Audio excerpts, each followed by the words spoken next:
ప్రేక్షకులకు నమస్కారం. శ్రీకరం శుభకరం అదృష్టం ఆరోగ్యం ఐశ్వర్యం కార్యక్రమానికి స్వాగతం సుస్వాగతం.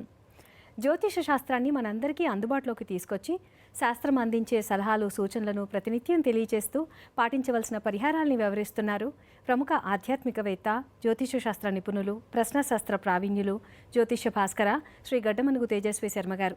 ఇక గురువుగారిని ఆహ్వానించి కార్యక్రమాన్ని ప్రారంభిద్దాం. నమస్కారం అండి గురువుగారు. నమస్కారం అమ్మ. శ్రీ గురు గణేష్ మేధా దక్షిణామూర్తి సహిత శ్రీ బాలాత్రిపురసుందరై నమః. జీ తెలుగు ప్రేక్షకులకు శుభోదయం. గురువుగారు, ఈరోజు కార్యక్రమంలో తెలుసుకోబోయే అంశాల గురించి వివరిస్తారా అండి? అలాగేనమ్మా. ఈరోజు పురుషోత్తమ మాసంలో వస్తున్నటువంటి అత్యద్భుతమైనటువంటి సంకష్టహర చతుర్థి. ఈరోజు ఏ వ్రత కథని గనక విన్నట్లయితే మీ అందరికీ కూడా సంకష్టహర చతుర్థి వ్రతాచరణ చేసినంత పుణ్యం కలుగుతుందో ఆ వ్రత కథని ఈరోజు మీ అందరికీ కూడా తెలియజేస్తాను. అలానే రాత్రి వేళ ఉప్పు తినకూడదు, ఇది మనందరికీ తెలిసినటువంటి విషయమే. దీని వెనకాల వైజ్ఞానిక రహస్యాలు ఉన్న సంగతి కూడా మనందరికీ తెలుసు. కానీ అసలు శాస్త్రాన్ని అనుసరించి రాత్రి పూట ఉప్పు తిన్నట్లయితే మనకి తెలియకుండా జరిగేటువంటి కొన్ని ఇబ్బందులు ఉన్నాయి. అవి ఏమిటి? అంతేకాకుండా ఉప్పుని రాత్రి వేళ ఉప్పు అని పిలవకూడదుట, లవణం అని పిలవాలి అనేటువంటి మాట పెద్దలు చెప్తూ ఉంటారు. దీని వెనక ఉన్నటువంటి కారణం ఏమిటి? వీటికి సంబంధించినటువంటి విశేషాలతో పాటుగా ఆర్థిక ఇబ్బందులు తొలగడానికి, అదే ప్రకారంగా ఇంట్లో శుభకార్యాలు జరగడానికి రేపటి రోజున ఎటువంటి పరిహారాన్ని పాటించాలో మీ అందరికి కూడా తెలియజేస్తాను. ఇవన్నీ తెలుసుకోవడానికి ముందుగా యథావిధిగా కార్యక్రమాన్ని పంచాంగంతో ప్రారంభిద్దాం.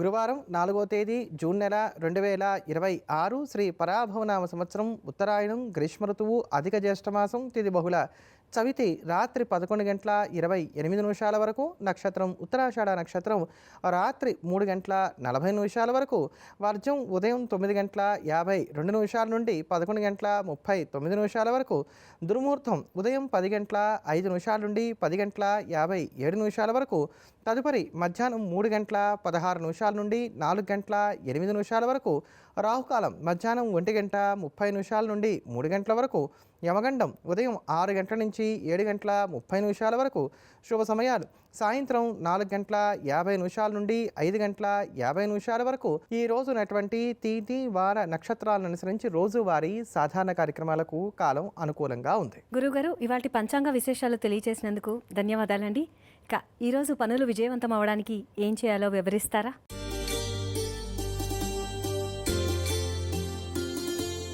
పసుపును పాలతో తడిపి దాన్ని తిలకంగా పెట్టుకొని గురు సంబంధమైనటువంటి స్తోత్రం ఏదైనప్పటికి కూడా పారాయణ చేయండి. గురుగ్రహ కవచం కావచ్చు, గురుగ్రహ స్తోత్రం కావచ్చు, లేకపోతే గురుదేవతా స్వరూపులైనటువంటి దత్తాత్రేయుడు, దక్షిణామూర్తి ఇటువంటి వారి యొక్క స్తోత్రం కావచ్చు, అది పారాయణ చేసి నేను అనుకున్నటువంటి పనిలో సక్సెస్ని పొందాలి అని చెప్పి నమస్కారం చేసుకొని తర్వాత దినచర్యను ప్రారంభం చేయండి. అయితే ఈ పసుపును పాలతో తడిపేటప్పుడు ఏ పాలు కాచినవా ఈ సందేహాలు ఏం అక్కర్లా. కాచిన పాలు అయి ఉండాలి, పచ్చి పాలు అయి ఉండాలి. అవి ఆవు పాలు కావచ్చు, గేదె పాలు కావచ్చు, ఏవైనప్పటికీ కూడా మనకి పర్వాలేదు. ధన్యవాదాలు గురువుగారు. ఈ రోజుకున్న విశిష్టతల గురించి వివరిస్తారా అండి?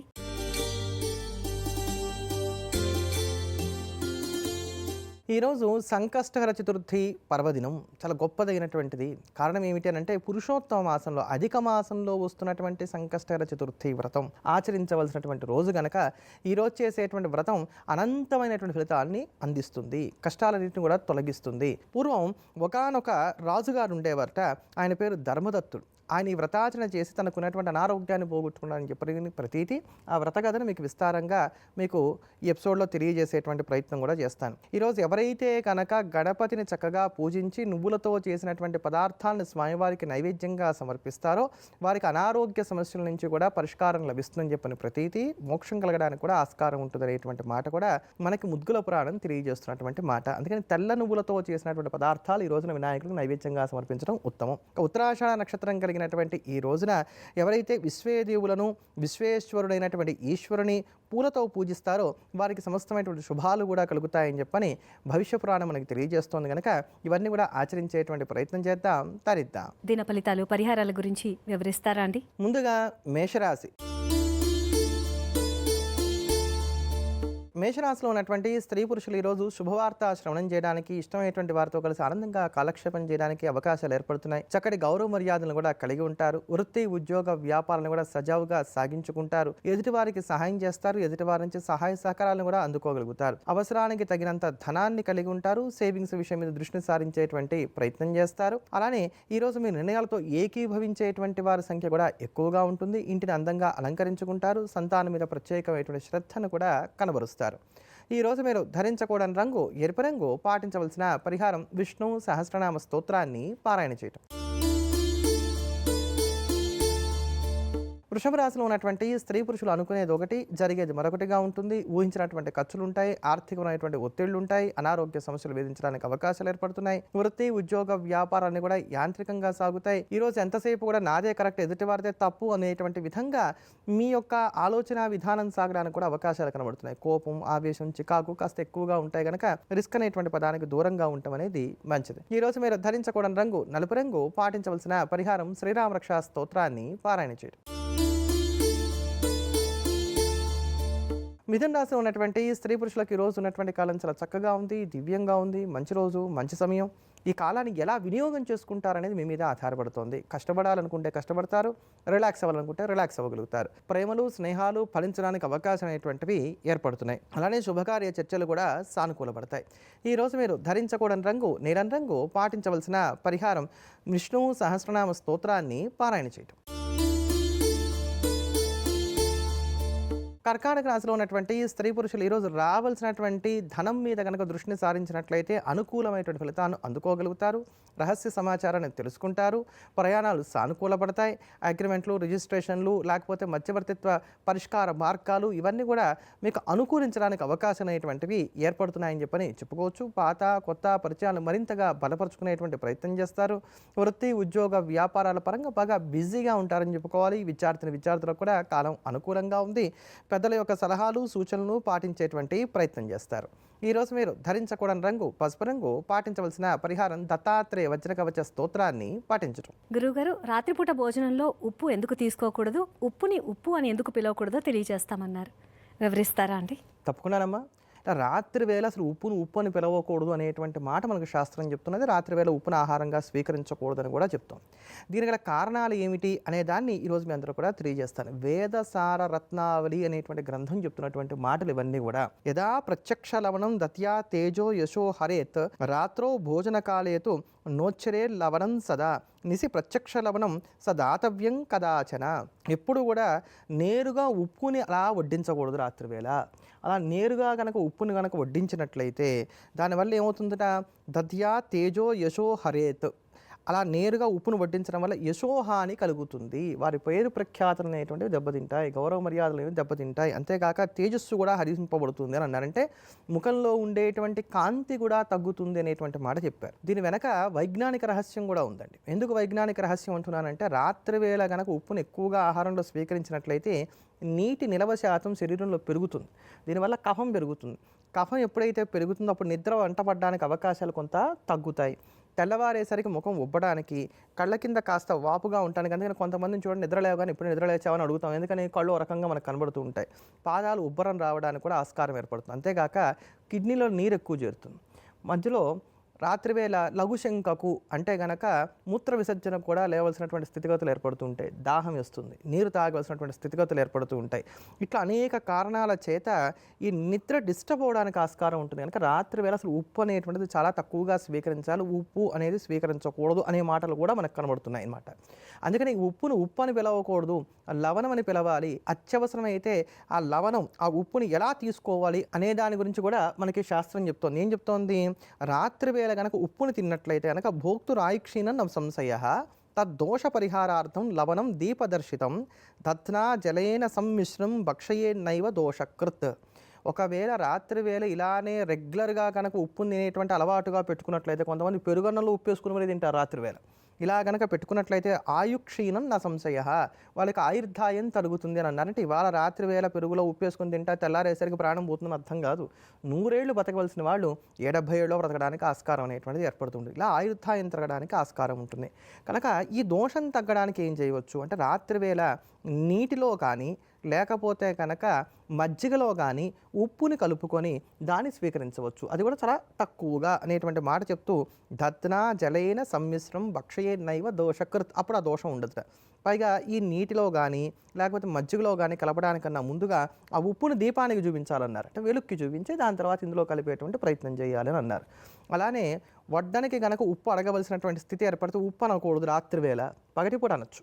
రాత్రివేళ అనవలసి వస్తే దాన్ని ఇంకొక పదంతో ఏదైనా పర్యాయ పదాలతో లవణం కాస్త వడ్డించండనో, లేకపోతే ఆ తెల్లగా ఉంది అక్కడ పదార్థం దాన్ని వడ్డించండనో, లేకపోతే ఇలా వేలుతో చూపిస్తూ దాన్ని వడ్డించండనో అడగాలి. అంటే వేలుతో చూపించేటప్పుడు కూడా సాధారణంగా కొంతమంది ఏం చేస్తారంటే తినేటువంటి చేత్తోనే ఇలా చూపెడుతూ ఉంటారు. అది మహాదోషం. ఎంగిలి చేత్తో అసలు దేన్ని చూపించకూడదు. పక్కన ఇంకో చేయి ఉంది ఎడం చేయి, దాంతో చూపించేటువంటి ప్రయత్నం చేసినా కూడా దోషమేం లేదనమాట. ఇట్లా మనకి మన ఆచారాల్లో ఉన్నటువంటి పద్ధతులు ఏవన్నాయో ఇవన్నీ కూడా వేదం నుండి మనం తెచ్చుకున్నటువంటి పద్ధతులు. వీటిని ఆచరించడం వల్ల శ్రేయస్సు కలుగుతుంది కనుక ఋషిప్రోక్తమైనటువంటి ఈ విధానాన్ని పాటిద్దాం, తరిద్దాం. గురువుగారు, ఇవాళ సంకష్టహార చతుర్థి ప్రాముఖ్యత గురించి తెలియజేస్తామన్నారు, వివరిస్తారా అండి? తప్పకుండానమ్మా. ముద్గల పురాణం అని ఒక అద్భుతమైనటువంటి పురాణం ఉంది. ఈ పురాణంలో వినాయకుడికి సంబంధించినటువంటి సమస్తమైనటువంటి విషయాలు కూడా తెలియజేయడం జరిగింది. ఈ పురాణంలోనే ప్రతి నెల శుక్లపక్షంలో వచ్చేటువంటి చతుర్థి నాడు గణపతిని పూజిస్తే ఎటువంటి ఫలితాలు కలుగుతాయి, అలానే కృష్ణపక్షంలో అంటే సంకష్టహర చతుర్థి ఉన్నటువంటి రోజున గణపతిని పూజిస్తే ఎటువంటి ఫలితాలు కలుగుతాయి చాలా చక్కగా వివరంగా తెలియజేశారు. ఈ రోజుల్లో చాలామంది కూడా సంకష్టహర చతుర్థి వ్రతాన్ని ఆచరిస్తున్నారు. అయితే ఆచరించేటువంటి వారికి దాని మీద నిష్ఠ మరింత పెరగడానికి, ఆచరణ చేయడానికి అవకాశం లేనటువంటి వారు అంత పుణ్యాన్ని కూడా పొందడానికి మన శ్రీకరం శుభకరం ప్రేక్షకుల కోసం అని చెప్పని ప్రతి నెలా కూడా ఆ సంకష్టహర చతుర్థి నాడు వినవలసినటువంటి వ్రత కథను మీ అందరూ కూడా తెలియజేస్తూ వస్తున్నాను. ఆ క్రమంలో ఈ మాసంలో అంటే ఈ పురుషోత్తమ మాసంలో అధిక మాసంలో వచ్చేటువంటి సంకష్టహర చతుర్థి వ్రతాచరణ చేయటం వల్ల ఎటువంటి ప్రయోజనం కలుగుతుందని చెప్పని మనకి ముద్గుల పురాణం తెలియజేస్తుందో అదంతా కూడా వివరిస్తాను. కనుక ఈ కథ విన్నంత మాత్రం చేత గణపతి అనుగ్రహం కలుగుతుంది. దీనిలో ఫలశ్రుతి కూడా ఉంది కనుక శ్రద్ధగా వినేటువంటి ప్రయత్నం చేయండి. ఒకప్పుడు ఆంధ్రప్రదేశ్లో రైవతము అనేటువంటి ఒక నగరం ఉండేదిట.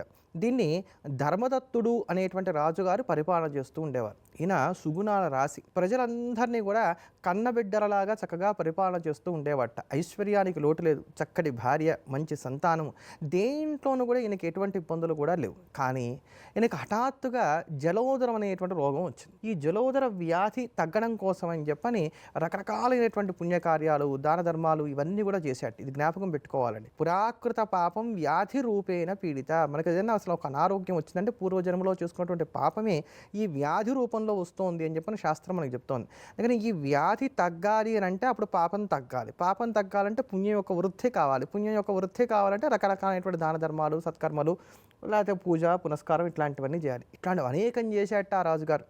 అయినా ధర్మదత్తుడికి ఆ జలోదర వ్యాధి తగ్గలేదు. ఒకానొక సందర్భంలో ఇన్ని పూజలు చేసిన పుణ్యం చేత కావచ్చునేమో ఆయనకి అష్టావక్ర మహర్షి కనబడ్డాడు.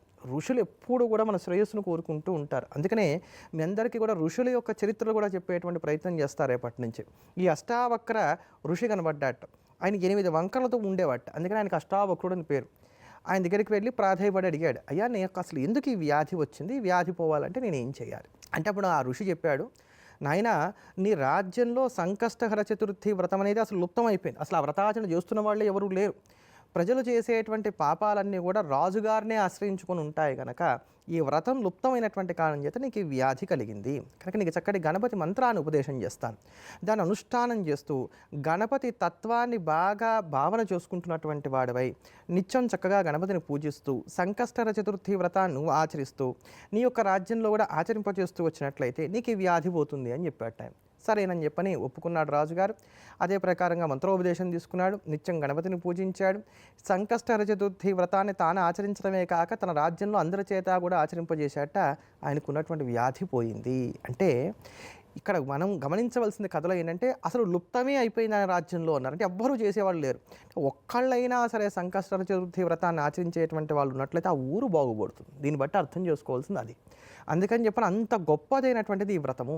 అటువంటి ఈ వ్రతాచరణ చేసేటువంటి వారు ముఖ్యంగా ఈ రోజున ఎవరైతే గనక గణపతిని పూజించి స్వామివారికి తెల్ల నువ్వులతో చేసినటువంటి పదార్థాలు నైవేద్యంగా సమర్పించి వ్రతాచరణ చేస్తారో వారికి వ్యాధి నాశనం కలుగుతుంది. తెలియకుండా ఈ రోజంతా కూడా ఉపవాసం ఉండి ఈ ఈరోజు రాత్రి చంద్రోదయ వేళ అయిన తర్వాత భోజనం చేసి రేపటి రోజున ఏదైనా దాన ధర్మాది క్రియలు చేసినా కూడా అంత పుణ్యం కలుగుతుందని మరో కథ కూడా ఇక్కడే చెప్పడం అనేది కూడా జరిగింది. అంత విశేషమైనటువంటిది ఈ వ్రతం. ఇదం కృష్ణ చతుర్థ్యాం యన్ మహత్యం మలమాసకే శృణోతి యస్తు పఠతి స ఈప్సితం అవాప్నుయాత్ అంటూ దీనికి ఉన్నటువంటి ఫలశ్రుతిని పురాణం మనకు చెప్తోంది. ఈ రోజు ఉన్నటువంటి ఈ సంకష్ట చతుర్థి నాడు ఈ వ్రతకథను ఎవరైతే వింటారో శృణోతి యస్తు పఠతి స, ఎవరైతే వింటున్నారో లేకపోతే ఎవరైతే చదువుతున్నారో వాళ్ళందరికీ కూడా ఈప్సితం అవాప్నుయాత్, ఈప్సితం అంటే కోరికలు, ఆ కోరికలన్నీ కూడా నెరవేరుతాయి అనేటువంటి మాట తెలియజేశారు. కనుక వ్రతకథ చెప్పినందుకు నాకు, వ్రతకథ విన్నందుకు మీకు, మనందరికీ కూడా గణపతి అనుగ్రహం సదా ఉంటుంది. తదుపరి రాశుల యొక్క దినఫలితాల గురించి వివరిస్తారా? తదుపరి సింహరాశి. సింహరాశిలో ఉన్నటువంటి స్త్రీ పురుషులకు ఈరోజు చికాకులు ఎక్కువగా ఉంటున్నాయి. నష్టాలు లేకపోయినా మిమ్మల్ని ఇబ్బంది పెట్టేటువంటి వారు మీ పక్కనే ఉంటూ ఉంటారు. శ్రమ మీదిగా ఉంటూ ఉంటుంది. ఫలితం ఎదుటివారు అనుభవించేయడానికి గాను అవకాశాలు అనేటువంటివి ఎక్కువగా ఉంటున్నాయి. వృత్తి, ఉద్యోగ, వ్యాపారాల పరంగా అలసట ఈరోజు బాగా పెరుగుతుంది. పని వేళలు కూడా పెరగడానికి అవకాశాలు లేకపోలేదు. ఈరోజు మీరు ధరించకూడని రంగు బ్రౌన్ కలర్. పాటించవలసిన పరిహారం కాలభైరవ అష్టకాన్ని పాటించడం. కన్యారాశిలో ఉన్నటువంటి స్త్రీ పురుషులు ఈరోజు మనిషి ఒక చోట మనసు ఒక చోట అన్నట్టుగా ఉండటానికి అవకాశాలు ఏర్పడుతున్నాయి. మీరు అనుకునేది ఒకటి జరిగేది మరొకటిగా కూడా ఉంటుందని చెప్పక తప్పదు. ఒత్తిళ్లు బాగా పెరుగుతాయి. ఒకే సమయంలో అనేకమైనటువంటి పనులను సానుకూలపరుచుకోవాల్సి వచ్చినటువంటి కారణం చేత కాస్త ఇబ్బంది పడతారు. ఎదుటివారు ఇచ్చినటువంటి మాట తప్పడానికి అవకాశాలు ఏర్పడుతున్నాయి. ఇతరుల మీద ఆధారపడినట్లయితే నష్టపోవడానికో కష్టపడడానికో అవకాశాలు ఉన్నాయి. కనుక స్వశక్తిని నమ్ముకునేటువంటి ప్రయత్నం చేయడం అనేది మంచిది. ప్రయాణాల్లో కూడా అలసట ఎక్కువగా ఉంటుంది. మరుపు కాస్త బాధిస్తుందని చెప్పని చెప్పుకోవాలి. పెట్టిన వస్తువులు పెట్టిన చోట కనబడక కంగారుకు లోనవుతారు, కానీ అవి ఎక్కడికి పోవు. ఈరోజు మీరు ధరించకూడని రంగు గులాబీ రంగు. పాటించవలసిన పరిహారం విష్ణు సహస్రనామ స్తోత్రాన్ని పారాయణ చేయడం. తులారాశిలో ఉన్నటువంటి స్త్రీ పురుషులు ఈరోజు సాహసోపేతమైనటువంటి నిర్ణయాలు తీసుకుంటారు. చక్కటి గౌరవ మర్యాదలను కలిగి ఉంటారు. క్రయ విక్రయాలు సానుకూలంగా సాగించుకోగలుగుతారు. షాపింగ్స్ మీద ఎక్కువగా దృష్టి సారిస్తారని చెప్పుకోవచ్చు. అందం మీద కూడా మమకారాన్ని కలిగి ఉంటారు. ఈరోజు చేసేటువంటి చర్చలు కూడా ఫలించడానికి అవకాశాలు ఏర్పడుతున్నాయి. పెద్దగా చిక్కుకోదగినటువంటి ఇబ్బందులు ఏవి కూడా ఈరోజు లేవు. ఈరోజు మీరు ధరించకూడని రంగు ముదురు ఆకుపచ్చ రంగు. పాటించవలసిన పరిహారం నృసింహ కరావళంబ స్తోత్రాన్ని పాటించడం. వృశ్చిక రాశిలో ఉన్నటువంటి స్త్రీ పురుషులకు ఇంచుమించుగా ఈ రోజు ఉన్నటువంటి కాలం అంతా కూడా కొంత చికాగ్గా సాగుతోంది. కష్టాలు లేవు, నష్టాలు లేవు, కానివ్వండి ఎందుకు చికాగ్గా ఉన్నావు అని ఎదుటివారు అడిగారు అనుకోండి, ఏమిటో తెలియట్లేదు అనేటువంటి మాటే మన దగ్గర నుంచి వస్తుందని చెప్పని చెప్పుకోవాలి. అంతేకాకుండా ఈరోజు ఏదో చేయాలి, ఏం చేయాలి క్లారిటీ మాత్రం ఉండాలి. ఏమన్నా తినాలనిపిస్తుంది, ఏం తినాలి తెలియదు. ఇట్లా ఉన్నప్పుడు మరి రోజు ఎలా సాగుతుంది? అంతే. అంతకన్నా ఈ రోజు ఉండేటువంటి ఇబ్బందులు లేవు. మాట తీరు విషయంలో జాగ్రత్తలు పాటించుకోండి. ఎదుటివారు కొంత ఆవేశంగా మాట్లాడి మీరు తగ్గి ఉండేటువంటి ప్రయత్నం చేయండి, సరిపోతుంది. ఈరోజు మీరు ధరించకూడని రంగు బంగారు రంగు. పాటించవలసిన పరిహారం సంకష్టహర గణపతి స్తోత్రాన్ని పాటించడం. గురువుగారు, ఆర్థిక ఇబ్బందులు తొలగిపోవడానికి, ఇంట్లో శుభకార్యాలు జరగడానికి రేపటి రోజున పాటించాల్సిన పరిహారాన్ని సూచిస్తామన్నారు. వివరిస్తారా అండి? తప్పకుండానమ్మా. ఆర్థిక సమస్యలకి పరిష్కారం లభించట్లేదు అనుకునేటువంటి వారికి చక్కటి పరిష్కారం లభించడానికి మా ఇంటికి చక్కటి శుభ తోరణం మేము కట్టాలి, పచ్చని తోరణం మేము కట్టాలి, మా ఇంట్లో శుభకార్యాలు జరగాలి, కానీ శుభకార్యాలు జరగట్లేదని ఆవేదన పొందుతున్నటువంటి వారు రేపటి రోజున ఎటువంటి పరిహారాన్ని పాటించినట్లయితే మంచి ఫలితాలను అందుకుంటారో మీ అందరూ కూడా తెలియజేస్తాను. కారణం ఏమిటి అంటే కనుక రేపు శుక్రవారం శ్రవణ నక్షత్రం రెండు కూడా కలిసి వచ్చాయి. శ్రవణ నక్షత్రం చంద్రుడికి సంబంధించినటువంటి నక్షత్రం. చంద్రుడు ఎవరు? లక్ష్మీ సహోదరుడు, లక్ష్మీదేవికి తమ్ముడు. మరి వారం ఏమైంది? శుక్రవారం. ఈ శుక్రవారానికి ఆధిపత్యం వహించే దైవం సాక్షాత్తు మహాలక్ష్మి. అంటే రెండు కూడా లక్ష్మీ సంబంధమైన వచ్చాయి కనుక రేపటి రోజున ఈ పరిహారం చేసినట్లయితే చక్కటి ఫలితాన్ని అందుకుంటారు. లక్ష్మీదేవికి ఏది బాగా ఇష్టమో చెప్పండి? ఆయన భర్త గారంటే చాలా ఇష్టం, అంతేగా? అందుకని చెప్పని రేపటి రోజున వెంకటేశ్వర స్వామి వారికి పసుపు నీటితోటి అభిషేకం చేయించాలి. ఇది మీరు చేయవలసినటువంటి పని. పసుపు నీటితోటి వెంకటేశ్వర స్వామి వారికి అభిషేకం చేయించాలి. సాధారణంగా ప్రతి వెంకటేశ్వర స్వామి వారి గుడిలో కూడా శుక్రవారం నాడు అభిషేకం ఉంటుంది కనుక రేపటి రోజున స్వచ్ఛమైన ఆడించిన మంచి పసుపు కొమ్ములతో చేసినటువంటి పసుపు ఏదైతే ఉంటుందో ఆ పసుపు తీసుకెళ్ళి దాంతో స్వామివారికి అభిషేకం చేయించండి. ఏదన్నా కారణం చేత వెంకటేశ్వర స్వామికి పసుపు నీటితో అభిషేకం చేయించడం కుదరని పక్షంలో మహాలక్ష్మికి అయినప్పటికీ కూడా పసుపు నీటితో అభిషేకం చేయించి మీ మనసులో ఉన్నటువంటి కోరిక చెప్పుకోవచ్చు. ఇలా రేపటి నుంచి ప్రారంభం చేసి చంద్రుడు షోడశ కళలకు ఆధిపత్యం వహిస్తాడు. ఆయన నక్షత్రంతో ప్రారంభం చేస్తున్నాం కనుక 16 శుక్రవారాలు ఇలా చేసుకోవాలి. ఇలా 16 శుక్రవారాల పాటు కనుక ఆచరించినట్లయితే మీకున్న ఆర్థిక సమస్యలకి పరిష్కార మార్గం లభిస్తుంది. శుభకార్యాలు జరగట్లేదు అనుకునేటువంటి వారి ఇంట సన్నాయి మోగుతుంది. చక్కటి శుభకార్యాలు కూడా జరుగుతాయి. గురుగారు, ప్రతి కుటుంబానికి ఉపయోగపడే చక్కటి పరిహారాన్ని తెలియజేసినందుకు ధన్యవాదాలండి. తదుపరి రాశుల యొక్క దిన ఫలితాల గురించి వివరిస్తారా? తదుపరి ధనుసు రాశి. ధనుసు రాశిలో ఉన్నటువంటి స్త్రీ పురుషులు ఈరోజు ఊహాలోకాల్లో ఎక్కువగా ఉంటారు. నేల విడిచి సాము చేసేటువంటి ప్రయత్నం చేస్తారు. ఆర్థిక విషయాలు అనుకూలంగా ఉన్నాయి. వాహన యోగాన్ని కలిగి ఉంటారు. ఉపయోగపడేటువంటి ప్రయాణాలు ఉంటాయి. మధ్యవర్తిత్వ పరిష్కార మార్గాలు, చర్చలు ఫలిస్తాయి. కెరియర్ పరంగా మీరు తీసుకునేటువంటి నిర్ణయాలు కూడా యోగించడానికి అవకాశాలు ఏర్పడుతున్నాయి. వృత్తి, ఉద్యోగ, వ్యాపార పరంగా అనుకూలమైనటువంటి ఫలితాలను అందుకోగలుగుతారు. విద్యార్థులకు కూడా కాలం అనుకూలంగా ఉంది. క్రయ విక్రయాలకు సంబంధించిన అంశాలు కూడా సానుకూలంగా కొనసాగుతున్నాయి. ఈరోజు ఆలోచనలు ఎడతెరిపి లేకుండా ఉంటాయనేటువంటి మాటను మినహాయించినట్లయితే ఎక్కడా ఎటువంటి ఇబ్బందులు కూడా లేవు. ఈరోజు మీరు ధరించకూడని రంగు వంకాయ రంగు. పాటించవలసిన పరిహారం హనుమాన్ చాలీసాన్ని పాటించడం. మకర రాశిలో ఉన్నటువంటి స్త్రీ పురుషులకు ఈరోజు సరైన నిద్ర లేకపోవడానికి, వేళకు ఆహారం అందకపోవడానికి, లేదా ఆహారపరంగా కాస్త చికాకు పడడానికి, ఒడినొప్పుల వంటివి బాధించడానికి, ఎదుటివారిని సరిగ్గా అంచనా వేయలేకపోతున్నాం అనేటువంటి చికాకు ఏర్పడడానికి అవకాశాలు ఉన్నాయి కనుక వీటి విషయంలో జాగ్రత్తలు పాటించుకునేటువంటి ప్రయత్నించాలి. ఈరోజు మీరు ధరించకూడని రంగు ఆరెంజ్ కలర్. పాటించవలసిన పరిహారం వినాయకుడిని గరికతోటి పూజించడం. కుంభరాశిలో ఉన్నటువంటి స్త్రీ పురుషులకు ఇంచుమించుగా ఈ రోజు ఉన్నటువంటి కాలం అంతా సాఫీగా సాగిపోతోంది. స్వయంకృత అపరాధాలు చోటు చేసుకున్నంత వరకు, మరీ వ్యక్తిగత జాతకాలు బాగుండకపోతే మినహా ఎక్కడా పెద్దమైనటువంటి ఇబ్బందులు కలిగేటువంటి స్థితి మాత్రం ఈ రోజున కుంభరాశి వారికి లేదు.